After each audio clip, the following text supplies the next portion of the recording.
I was drafted in 1966. I was in Vietnam the summer of 1968 to the summer of 1969. Came back pretty healthy in the summer of 1969.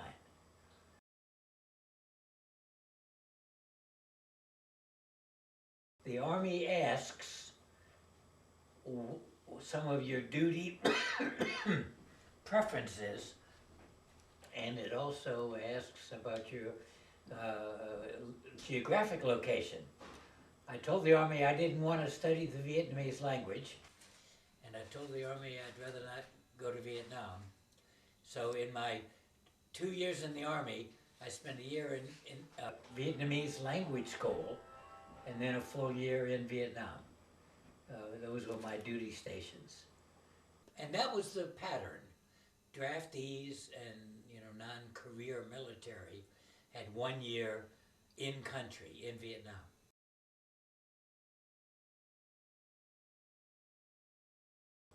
I think 22. I was 22.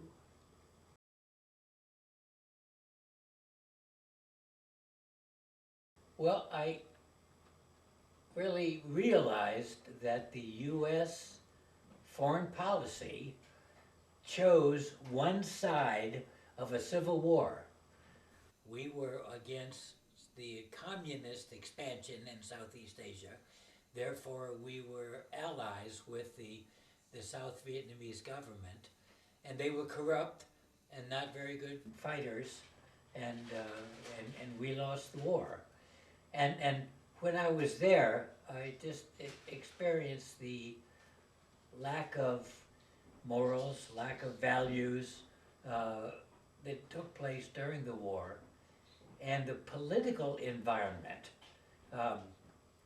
I voted for an anti-war candidate for U.S. president while I was in Vietnam. Who was that? Hubert Humphrey. I think that we ought to keep in mind that there is a degree of political instability in South Vietnam, which is rather inevitable in light of the developments there the past year. And from time to time, there will be spokesmen from South Vietnam in an effort to bolster their own people's morale that may be making statements that upset us a bit. So I was against, the concept of war is awful, and this war, it turns out later, we absolutely lost, and it wasn't fought in an effective way. When you went to the war, did you know what you were fighting for? I felt that it was absolutely my obligation to get drafted and participate in my call to service to my country. I knew that it was an effort, U.S. foreign policy, to stop the spread of communism in Asia.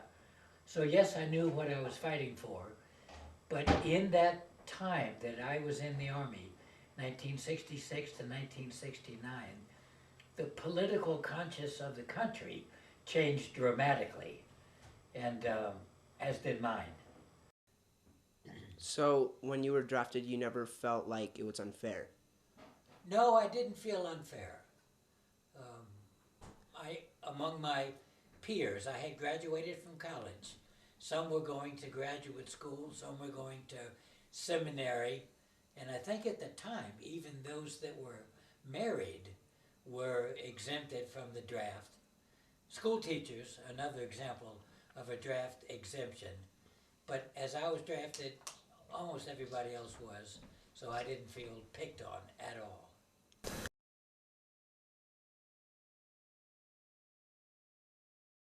Well, good question. I felt in my consciousness and my political awareness that I should speak up. So there was a group called Vietnam Veterans Against the War.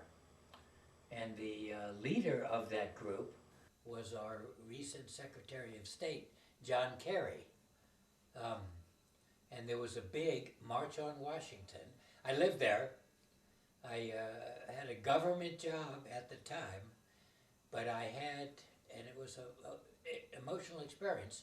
I had the experience of returning my Vietnam medals to the step of the U.S. Capitol in protest. So the Vietnam Veterans Against the War was who I was affiliated with.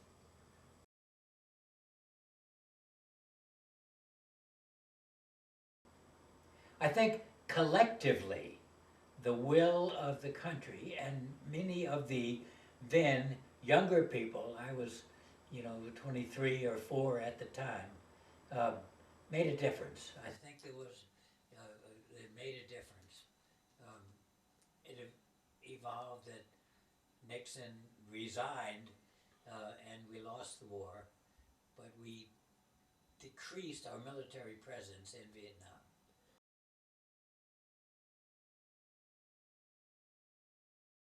I would agree. There were some, elements of the protests that were violent and, burning trash cans and turning over newspaper stands and things like that. That I didn't have any experience with. I didn't participate in that.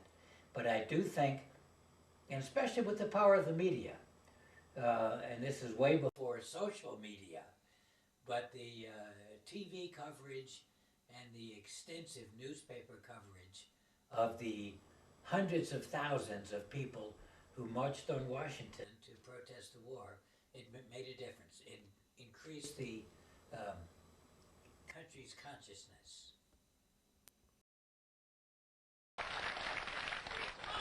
My name is Peter Brannigan, and I got a Purple Heart here, and I hope I get another one fighting these motherfuckers.